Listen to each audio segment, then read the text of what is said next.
Livro dos Espíritos, capítulo 7, Retorno à vida corporal. União da alma e do corpo. Questão 344. Em que momento a alma se une ao corpo? A união começa na concepção, mas não se completa senão no momento do nascimento.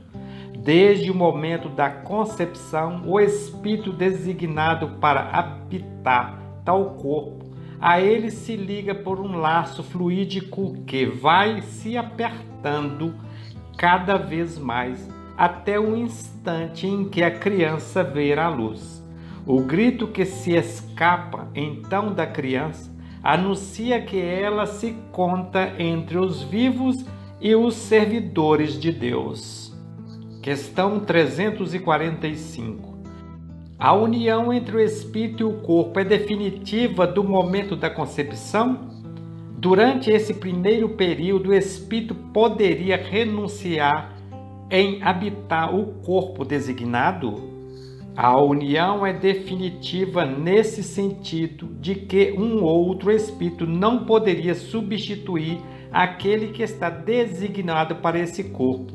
Porém, como os laços que o prendem são muitos fracos, são facilmente rompidos e pode o ser pela vontade do espírito que recusa diante da prova que escolheu. Mas então a criança não vive.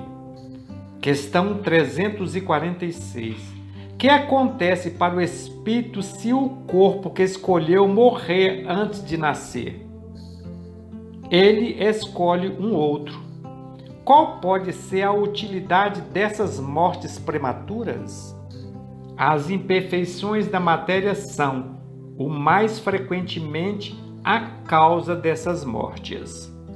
Questão 347. De que utilidade pode ser para um espírito sua encarnação num corpo que morre poucos dias depois do nascimento? O ser não tem consciência bastante desenvolvida de sua existência. A importância da morte é quase nula. Como vos dissemos, é frequentemente uma prova para os pais. Questão 348. O espírito sabe, de antemão, que o corpo que ele escolheu não tem chances de vida? Sabe-o algumas vezes, porém, se escolheu por esse motivo, é porque recua diante da prova. Questão 349. Quando uma encarnação falha para o espírito por uma causa qualquer, ela é suprida imediatamente por uma outra existência? Nem sempre imediatamente. O espírito precisa de tempo para escolher de novo, a menos que a reencarnação instantânea não provenha de uma determinação anterior. Questão 350. O espírito, uma vez unida ao corpo da criança e quando já não pode voltar atrás, lamenta algumas vezes a escolha que fez? Queres dizer se, como homem, lastima a vida que tem? Se desejaria outra? Sim. Se lamenta a escolha que fez? Não. Ele não sabe que a escolheu? O espírito, uma vez encarnado, não pode lamentar uma escolha da qual não tem consciência, mas pode achar a carga muito pesada e, se a crê acima de suas forças, recorre então ao suicídio. Questão 351. No intervalo da concepção ao nascimento, o espírito goza de todas as suas faculdades? Mais ou menos de acordo com a época, porque ele não está ainda encarnado, mas vinculado. Desde o instante da concepção, a perturbação começa a se assenhorear do espírito, advertindo-o de que é chegado o momento de tomar uma nova existência. Essa perturbação vai crescendo até o nascimento. Nesse intervalo, seu estado é quase próximo ao de um espírito encarnado durante o sono do corpo. À medida que o momento do nascimento se aproxima, suas ideias se apagam, assim como a lembrança do passado, do qual não tem mais consciência. Como homem, uma vez entrado na vida, mas esta lembrança lhe volta pouco a pouco à memória no seu estado de espírito. Questão 352. No momento do nascimento, o espírito recobre imediatamente a plenitude de suas faculdades? Não.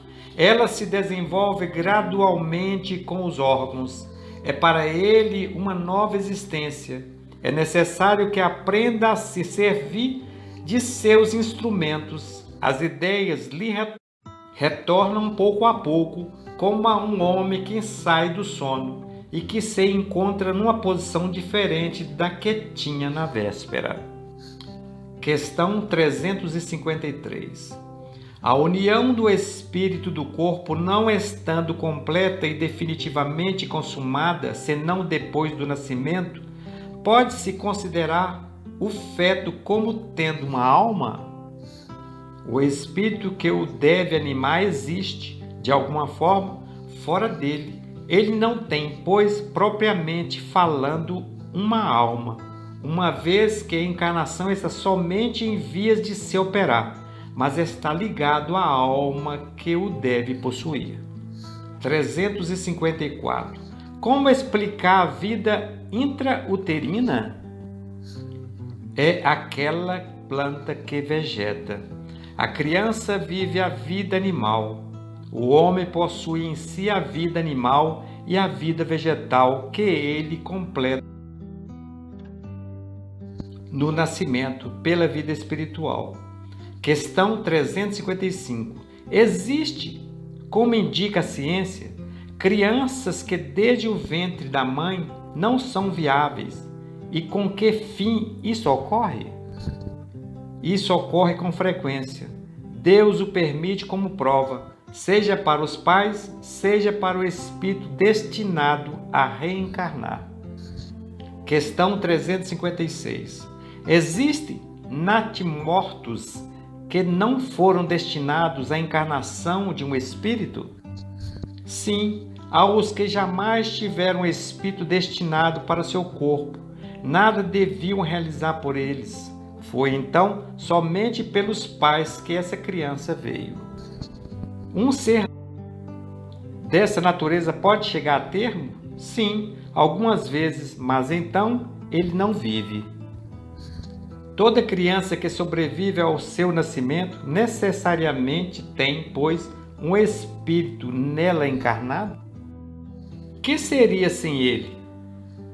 Não seria um ser humano. Questão 357. Quais são, para o espírito, as consequências do aborto? É uma existência nula e a recomeçar. Questão 358.